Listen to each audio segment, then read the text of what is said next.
మా యొక్క ఈ అస్మరీ సిరప్ అనేది తీసుకొని ఉదయం సాయంత్రం తీసుకుంటూ అస్మరీ టాబ్లెట్ అస్మరీ సిరప్ సో లిక్విడ్ ఉంది, టాబ్లెట్ రూపంలో కూడా ఉంది.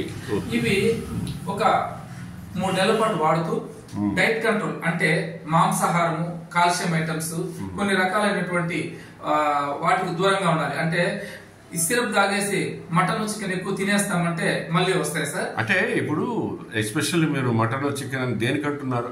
కారము, ఉప్పు ఎక్కువ శాతం ఉంటుందనే కాల్షియం ఆక్సిలేట్స్ అనేది ఎక్కువగా తయారవుతాయి. అందుకోసం దానివల్ల మాంసం వద్దంటారు. మాంసం వద్దు. దీనికి ఏం తినాలి అంటే దీనికి పథ్యం ఉందా? పథ్యం ఉండాలి సార్. పథ్యం వచ్చేసింది మామూలు సాధారణటువంటి ఆకుకూరలు, మామూలుగా లిక్విడ్ డైట్ తీసుకోవాలి. టమాటా కాయ, ఆ తర్వాత కాల్షియం రిచ్గా ఉండే పాలకూరాకు, తర్వాత పాలు తీసుకోకూడదు. అందరికి పాలు తీసుకోమంటాం ఎందుకంటే కాల్షియం పెరగడానికి. కిడ్నీలో రాలుండే వాళ్ళు పాలు తాగకూడదు. మజ్జిగ తీసుకోవచ్చు. మజ్జిగ అన్ని రకాలుగా కూడా శ్రేష్టమైనది, అటు అసిడిటీకి ఇటు కిడ్నీలో రాళ్ళకి రెండింటి కూడా. దాన్ని మామూలుగా అమృతం అంటారండి. అమృతం అంటే దేవతలు వాళ్ళు అమృతం తాగుతారు, మన కోసం మజ్జిగను ప్రజెంట్ చేశారనమాట. సామాన్యుల కోసం, సామాన్యుల ప్రజల కోసం అమృతం అంటే మజ్జిగ. మజ్జిగ అమృతంతో ఈక్వల్ గా పనిచేస్తుంది.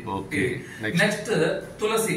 తులసి గురించి నాకంటే ఎక్కువగా అందరికి అంటే మన ఇంట్లో ఉండేటువంటి అమ్మమ్మలకు, తాతయ్య వాళ్ళందరికీ తెలుసు ఏమంటే తులసి ఏమేమి దేనికి వాడతారు అనేసి. ఇప్పుడు సిటీలో ఉండే వాళ్ళకి, పట్టణాల్లో ఉండే వాళ్ళకి అందుబాటులో లేదు కాబట్టి ఇది 5 రకాల తులసిలు కలిపి రసాయనం చేసి ఇవ్వడం జరిగింది.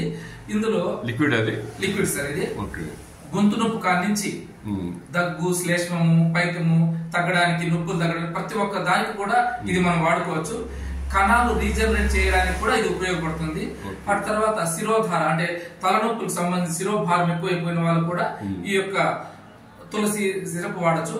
అంతేకాదు సీజనల్ డిసీజ్, కాఫ్, కోల్డ్ వస్తూ ఉంటుంది, ఆర్థరైటిస్ వస్తూ ఉంటుంది. మా పిల్లలు వర్షాకాలము, మా పిల్లలకి ఇమ్యూనిటీ పవర్ లేదండి, మా పిల్లలు బలానికి వాడాల్సింది బీకాంప్లెక్స్ టానిక్స్, మల్టీవిటమిన్స్ కాదండి, తులసి సిరప్ వాడాలి. లేదంటే అందుబాటులో మీకు తులసి ఆకులు ఉంటే ప్రతిరోజు కషాయం కాచుకొని తీసుకోవచ్చు. దానివల్ల ఇమ్యూనిటీ పవర్ పెరుగుతుంది, దగ్గు, జలుబులు తగ్గుతాయి, యాంటీ అలర్జీస్ తగ్గుతాయి, అన్ని కూడా తగ్గుతాయి. కాబట్టి మీకు ఇక్కడ చూపించినటువంటి ఏ ఔషధం కూడా మీకు ప్రమాదకరమైనది కాదు. అన్ని కూడా హోమ్ మేడ్ అంటే మన దగ్గర ఉండేటటువంటి ఆకులు, ఇంట్లో వట్టి సామాన్లతో తయారు చేయడం జరిగింది. కాబట్టి మనం ఆయుర్వేదాన్ని ఆశ్రయిద్దాం, ఆయుర్వేదం వాడడం, ఆరోగ్యంగా ఉందాం. Thank you universe.